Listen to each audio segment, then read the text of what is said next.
네, 오늘 화요 새벽에 오신 여러분들 주님의 이름으로 환영합니다. 우리 지난 시간에는 욥기 6번째 시간으로 욥이 하나님을 향하여 하나님 앞에 자기의 생일을 저주하는 것에 대해 함께 살펴봤었습니다. 우리 욥기 3장 1절 말씀 함께 합독하겠습니다.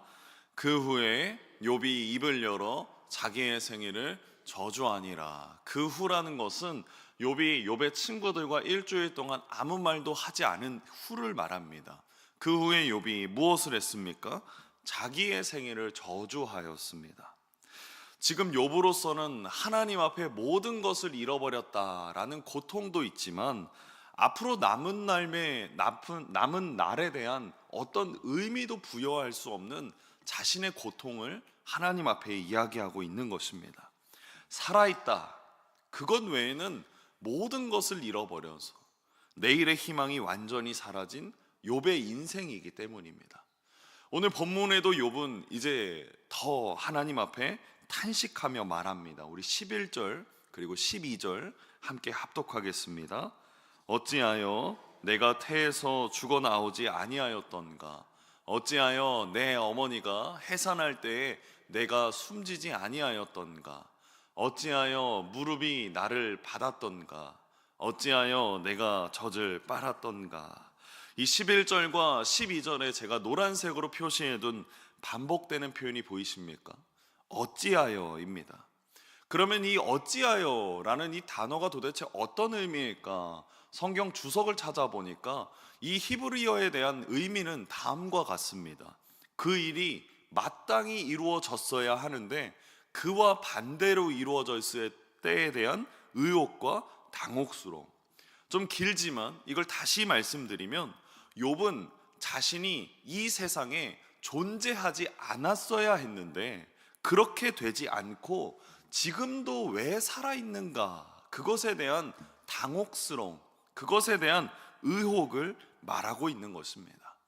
그러니까 앞선 1절과 10절에서는 자신의 생일에 대한 저주가 이어졌다면 지금 11절부터는 차라리 내가 이 세상에 존재하지 않았어야 했다라며 하나님 앞에 호소하고 있는 것입니다. 그래서 오늘 본문의 말씀의 제목을 하나님을 향한 호소라고 정했습니다. 11절에 나와 있는 이 부분에서처럼 태아 때에서나 혹은 어머니가 해산하는 그 출산의 때나 12절에 나와 있는 출생 후에서의 그 과정에서도 욥은 계속해서 이야기하고 있는 것입니다. 특별히 13절 말씀에 보면 이렇게 말합니다. 그렇지 아니하였던들이라고 말하죠. 이것은 여러 가지 번역본으로 찾아보니까 새번역 성경이 이것을 정확하게 번역해 주었습니다. 새번역 성경엔 이렇게 말합니다. 그렇게만 하지 않았더라도 지금쯤은 이라는 것입니다. 자신이 이 세상에 존재하지 않았더라면 지금쯤은 내가 어떻게 하고 있습니까? 편히 누워서 잠들어 쉬고 있었을 텐데, 어머니 배나 출산하는 과정이나 그 후에 내가 이 세상에 존재하지 않았더라면 나는 가장 편안하게 쉬어서 누워 있었을 것이다 라고 이야기하는 것입니다. 그러니까 13절에 욥이 지금 갈망하는 것이 무엇입니까? 평안히 쉬고 싶은 것. 그것은 무슨 소망이냐? 다음 자막처럼 천국에 대한 소망을 이야기하고 있는 것입니다. 자신이 죽어서 어디를 갑니까? 하나님 나라, 천국에 대한 소망을 가지고 있는 것입니다. 그러니까 세상 사람들이 말하는 죽어서 평안히 쉰다라는 것이 아니라 내가 하나님 앞에 나의 영혼을 드리고 이제는 내가 천국에서 평안히 쉬고 싶다라는 이야기를 욥은 하나님 앞에 자신의 깊은 내면을 호소하고 있는 것입니다. 그러면 그 천국에서 무엇을 얻게 되는지 17절부터 19절까지 그 자세한 이야기를 해주고 있습니다. 우리 함께 합독하겠습니다. 거기서는 악한 자가 소요를 그치며, 거기서는 피곤한 자가 쉼을 얻으며, 거기서는 갇힌 자가 다 함께 평안히 있어 감독자의 호통 소리를 듣지 아니하며, 거기서는 작은 자와 큰 자가 함께 있고 종이 상전에게서 놓이느니라. 아멘. 이 17절에 보시면 악한 자의 소요, 그러니까 소동 자체가 없어지고 피곤한 자가 쉼을 얻고 18절에 보니까 갇힌 자가 다 평안히 있고 감독자의 호통 소리도 듣지 아니하고, 19절에 보니까 작은 자든 큰 자든 함께 있으며 종이 주인에게서 놓이는 자유함이 거기에는 있다라고 말하는 것입니다. 여러분, 욥은 지금 자신의 생명이 끝나서 거기서 평안히 쉬기를 원하는 그 솔직한 마음을 하나님 앞에 호소하고 있는 것입니다. 그런데 여러분, 우리는 알고 있지 않습니까? 욥은 지금 어떤 상황입니까? 24절에 보니까 이렇게 고백합니다. 우리 함께 24절 합독하겠습니다. 나는 음식 앞에서도, 그렇습니다, 음식 앞에서도 탄식이 나오고 내가 앓는 소리는 물이 쏟아지는 그런 격렬한 소리다라고 말합니다. 그리고 26절에 보면 자신이 두려워하는 것과 자신이 무서워하는 것도 하나님 앞에 이런 결과로 나온다라고 말합니다. 26절 말씀 함께 합독하겠습니다. 나에게는 평온도 없고 안일도 없고 휴식도 없고 다만 불안만이 있구나. 26절 말씀은 세번역 성경으로 보면 이렇게 말합니다. 내게는 평화도 없고 안정도 없고 안식마저 사라지고 두려움만 끝없이 밀려온다. 욥은 자신이 처한 이 고통으로 인한 삶에 있어서 평화도 없고 안정도 없고 안식도 사라진, 그저 두려움만 내 삶에 남아있구나라고 말하고 있습니다. 욥은 자신의 생일을 저주하면서도 자신이 그런 일을 겪게 되는 것을 하나님 탓으로 돌리지 않는 것입니다. 제가 이 부분을 생각해 볼 때 부모님과 자녀의 관계를 한번 생각해 봤습니다. 여러분, 자녀가 자신의 삶이 마음에 들지 않을 때, 혹은 자신의 이 가정을 봤을 때 다른 가정에 비하여 연약함들이 발견되고 부족함들이 보였을 때 부모님에게 아주 심한 이야기 할 때 어떤 이야기 합니까? 누가 나를 낳아달라고 했냐고, 그런 이야기를 말하는 것과, 여러분 다시 생각해 보면 내가 왜 태어나서 라고 말하는 것은 천지 차이인 것 같습니다. 여러분, 이 사진을 보시는 것처럼 내가 나를 낳아달라고 했습니까? 라고 말하는 것은 온전히 나의 삶의 존재를 누구에게 전가하고 있는 것입니까? 부모에게 전가하는 것입니다. 누가 나를 낳아달라고 했습니까? 라고 말하는 것. 그런데 다음 사진처럼 그냥 혼잣말로 내가 왜 태어나서 라고 말하는 것은 온전히 다르다라는 것입니다. 무엇이 다르느냐? 내 삶의 존재 이유를 내가 찾을 때 완전히 다르다라는 것입니다. 부모님에게 이야기하는 건 자신의 존재 이유를 부모님에게 전가하는 것입니다. 그런데 내가 왜 태어나서 라고 혼자 말하는 것은 정말 자신의 깊은 내면 속에서 하나님을 향한 호소를 말하는 것이죠. 욥은 하나님께, 하나님, 누가 저를 낳아달라고 했습니까? 라고 말하지 않습니다. 내가 왜 태어나서 지금까지 살았을까? 라고 말하며 내 삶의 존재 이유를 자신에게 집중하고 있는 것입니다. 욥이 이런 깊은 한숨, 깊은 탄식, 하나님을 향한 호소, 이것은 진정한 믿음의 사람들이 할 수 있는 호소인 것입니다. 왜냐하면 이것은 다른 사람, 하나님을 탓하는 것이 아니라 정말 내 삶의 이유가 과연 나에게 있어서 무슨 이유일까? 그것을 자신에게 찾고 있기 때문입니다. 그러니 여러분, 우리에게 어떤 고난이 찾아오고 평안도 없고 평안함도 없고 안식도 없을 때 우리는 하나님을 향하여 호소할 때 하나님께, 하나님 왜 이런 고통을 주셨습니까? 라는 것이 아니라 도대체 하나님이 이 나의 고통을 통하여 무엇을 원하시는 걸까? 도대체 나에게 어떤 이유를 발견하길 원하시는 걸까? 그것을 우리는 생각해 봐야 합니다. 욥은 지금 말씀도 없고 예수님에 대한 어떤 그런 흔적조차도 찾을 수 없는 환경이었습니다. 그런데 우리는 다르지 않습니까? 우리에게는 하나님이 말씀도 주셨고 예수님에 대한 소망도 우리에게 이미 주셨습니다.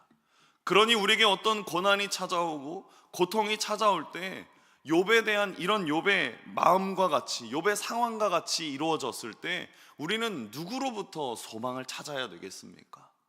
욥기를 계속해서 살펴볼 때 결론은 정해져 있습니다. 말씀을 살펴봐야 하고 말씀을 읽어야 되고 또 말씀 가운데서 하나님이 우리에게 주신 예수님에 대한 소망을 늘 발견해야 합니다. 그것이 저와 함께 욥기를 살펴볼 때의 결론입니다. 항상 말씀드리겠죠. 우리는 예수님이라는 소망이 결국 우리에게 주어져 있습니다. 예수님은 어둠에서부터 죽음을 이기신 분이시고 어둠에서부터 깊은 탄식을 경험하시고 우리에게는 탄식이 아니라 소망을 주시는 분이십니다. 그래서 히브리서 5장 8절과 9절에 이렇게 증언합니다.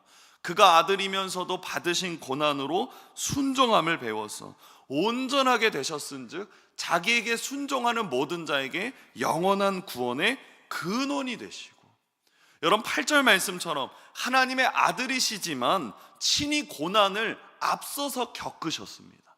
그리고 9절에서처럼 온전하게 되셔서 자기에게 순종하는 모든 자에게 구원을 주셨습니다. 우리의 삶에 고난이 찾아올 때 하나님께서 우리의 고난을 모르시지 않으시며 외면하지 않으시며 모든 것을 알고 계십니다. 그러니 우리가 하나님 앞에 무엇을 해야 됩니까? 호소해야 되죠. 욥과 같이 하나님, 다른 사람을 찾아가서 방법을 호소하고 어떤 것을 이야기하는 것이 아니라 정말 하나님이, 예수님이 나의 소망이시라면 예수님 앞에 나와 기도하는 것이 우리의 해야 될 태도이지 않겠습니까? 마태복음 11장 28절과 29절에 이렇게 예수님은 위로하십니다. 우리 함께 합독하겠습니다. 수고하고 무거운 짐진 자들아 다 내게로 오라. 내가 너희를 쉬게 하리라. 나는 마음이 온유하고 겸손하니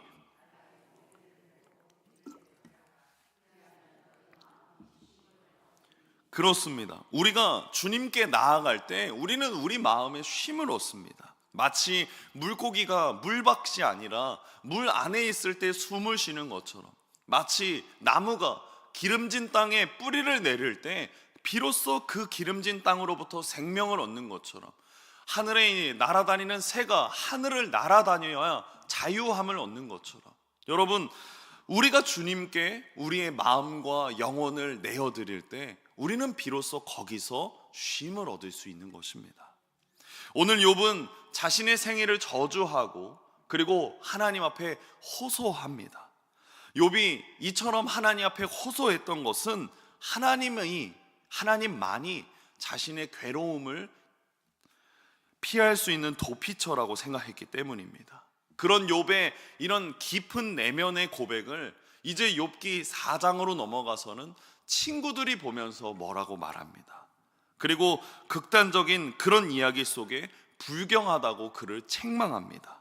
그러나 여러분, 성경 전체적으로 볼 때 이런 욥의 탄식과 깊은 내면의 믿음의 고백은 사실 욥뿐만이 아니라 많은 성경의 인물들도 똑같이 고백했습니다. 한번 볼까요? 하나님께 털어놓는 사람들의 이야기가 많이 있었습니다. 형들에게 미움받아서 애굽으로 팔려갔던 누가 있었습니까? 요셉이 있었죠. 그는 하나님 앞에 호소했습니다. 또 미움과 그리고 시기 질투에 사로잡혀서 사울로부터 광야로 피신했던 누가 있습니까? 다윗이 있지 않습니까? 다윗도 하나님 앞에 호소합니다. 그리고 하나님은 그런 호소를 들으시고 외면하지 않으십니다. 다 들으시고 다 아시고 하나님은 절대 그 마음을 잊어버리지 않으십니다. 여러분, 그래서 아까 말씀드렸다시피 사람들 앞에 가서 울고 사람들 앞에 불만을 늘어놓고 하나님 앞에, 사람들 앞에 널어놓으면 그것은 넋두리가 되지만 그것을 바꿔서 하나님 앞에 내어드리면 그것은 기도가 됩니다. 하나님 앞에 울면 그것이 기도가 됩니다. 하나님 앞에 자신의 내면의 깊은 탄식을 늘어놓으면 그것이 기도가 되는, 그리고 그 기도가 하나님 앞에 놀라운 은혜의 열매로 맺어지게 됩니다. 시편에 보십시오. 눈물을 흘리며 씨를 뿌리는 자는 기쁨으로 거두리로다. 우리에게 고난이 찾아올 때 이 말씀을 깊이 생각하시길 소망합니다. 욥과 같이 내 자신의 어떤 생일을 저주하고 죽음을 소망하고 정말 하나님 앞에 호소할 때 우리가 울며 씨를 뿌려야 되는 곳은 주님의 품입니다. 주님 앞에 나아가야 합니다. 기도해야 합니다. 마음이 아플수록, 영혼이 괴로울수록 우리는 하나님 앞에 나아가 호소해야 합니다. 며칠 전에 유튜브에서 다음 사진처럼 토기장이에 대한 다큐멘터리를 본 적이 있습니다. 그 영상에는 한 명의 토기장이가 등장하는데, 그 토기장이가 멋지게 그 흙을 빚어서 그릇을 만들어냅니다. 그런데 이 토기장이가 그 그릇을 만들어낼 때 가장 먼저 하는 일이 무엇이냐면, 다음 사진처럼 이 흙을 맨발로 밟는 장면이었습니다. 이 과정을 무엇이라 말하냐면 흙을 이기는 과정이다 라고 소개하는데, 점토 안에 점성을 일으키는 과정이라고 말합니다. 그것을 다른 기계가 하는 것이 아니라 진정한 명인은 자기의 발로 직접 밟는다라는 것이죠. 이 과정에서 흙을 잘 다져놔야지만 회전판에서 이 흙이 골고루 잘 뭉쳐지고 자기가 원하는 그 그릇대로 나온다라고 말했습니다. 저는 오늘날 우리에게 일어나는 수많은 고난과 고통의 순간은 하나님께서 우리를 빚어가는 과정이라고 말씀드리고 싶습니다. 하나님 손에서 하나님이 원하는 그릇으로 만들기 위해선 하나님이 우리를 밟으시고 우리를 빚어가는 그런 훈련의 과정들이 분명히 있습니다. 그때 우리는 불평불만 할 수 없습니다. 왜냐하면 우리는 피조물이기 때문입니다. 우리는 그저 하나님을 인정하고 하나님 앞에 바짝 엎드려져서 하나님이 주시는 그 고난의 훈련, 하나님이 우리를 만들어 가시는 그 과정을 그저 하나님 의지하며 견뎌낼 뿐입니다. 그러니 사랑하는 성도 여러분, 하나님께 맡기십시오. 내 삶을 맡기시고 내 고백도 맡기시고 내 생명도 내어드리십시오. 그것이 성숙한 믿음의 사람들이 할 수 있는 태도입니다. 그리고 하나님의 자녀가 지녀야 될, 반드시 있어야 될 순종의 태도입니다. 그리고 그때 하나님이 우리에게 은혜를 베풀어 주시고 하나님이 그때 우리에게 기쁨으로 거두게 하십니다. 사랑하는 성도 여러분, 오늘도 하나님 안에 쉼을 얻으십시오. 오늘도 하나님 앞에 우리의 솔직한 마음을 호소하십시오. 그때 하나님이 우리에게 은혜를 허락하십니다. 기도하겠습니다. 주님,